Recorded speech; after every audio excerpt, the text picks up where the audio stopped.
Dialysis म्हणजे काय आणि ते कधी आवश्यक असतं हे समजून घेतलं की किडनीच्या आजारांबद्दल आपल्याला अधिक स्पष्टता मिळते. डायलिसिस म्हणजे काय, तर डायलिसिस ही एक वैद्यकीय प्रक्रिया आहे जी किडनी नीट काम करत नसताना रक्तातून विषारी पदार्थ, जादा पाणी आणि मीठ बाहेर काढतं. सोप्या भाषेत सांगायचं तर डायलिसिस म्हणजे कृत्रिम किडनीसारखी प्रक्रिया जी शरीराचं रक्त शुद्ध करते. आपल्या किडनीचं मुख्य काम म्हणजे रक्तातील अवशिष्ट पदार्थ बाहेर काढणं, शरीरात पाण्याचं संतुलन राखणं, सोडियम, पोटॅशियम योग्य प्रमाणात ठेवणं आणि ब्लड प्रेशर नियंत्रणात ठेवणं. जेव्हा या नैसर्गिक किडनीची कार्यक्षमता 90% जास्त कमी होते, तेव्हा डायलिसिसची गरज निर्माण होते.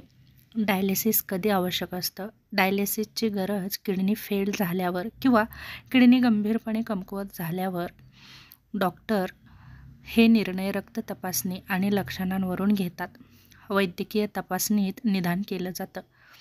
यामध्ये क्रिएटिनाइन म्हणजे खूप वाढलेलं असणं, तसेच BUN वाढलेलं असणं, GFR 15 ml पेक्षा कमी झालेलं असणं, मूत्राचं प्रमाण अत्यंत कमी होणं किंवा थांबणं.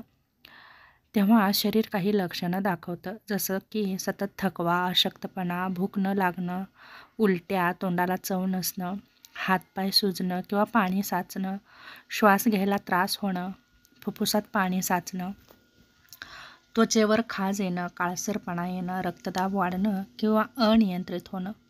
त्याचा मेंदूवरही परिणाम होतो, जसं की गोंधळ, झोप येणं, चिडचिड वाढणं. ही सर्व लक्षणं दाखवतात की किडनी विषारी पदार्थ व्यवस्थितरित्या बाहेर काढू शकत नाही. त्यामुळे डायलिसिस गरजेचं असतं. डायलिसिसचे 2 प्रकार आहेत, जसे की हेमोडायलिसिस सर्वात सामान्य प्रकार आहे.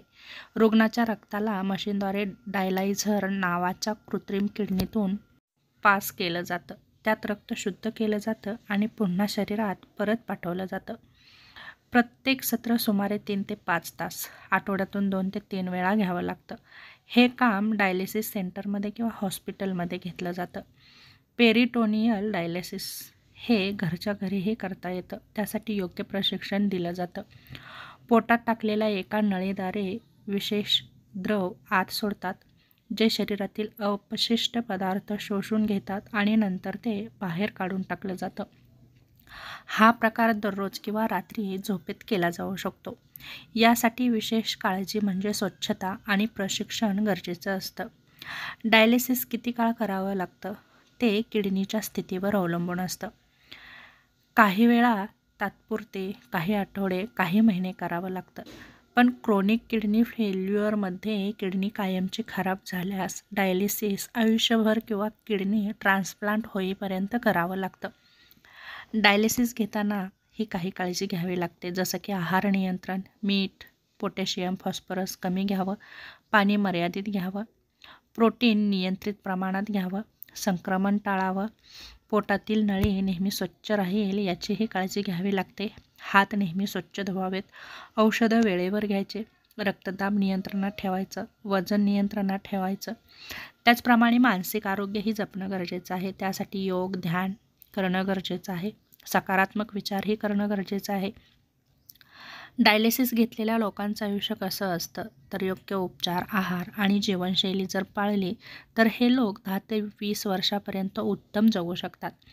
नियमित डायलिसिसमुळे थकवा, दुर्बलता कमी होते आणि शरीरातील विषारी पदार्थही नियंत्रित राहतात.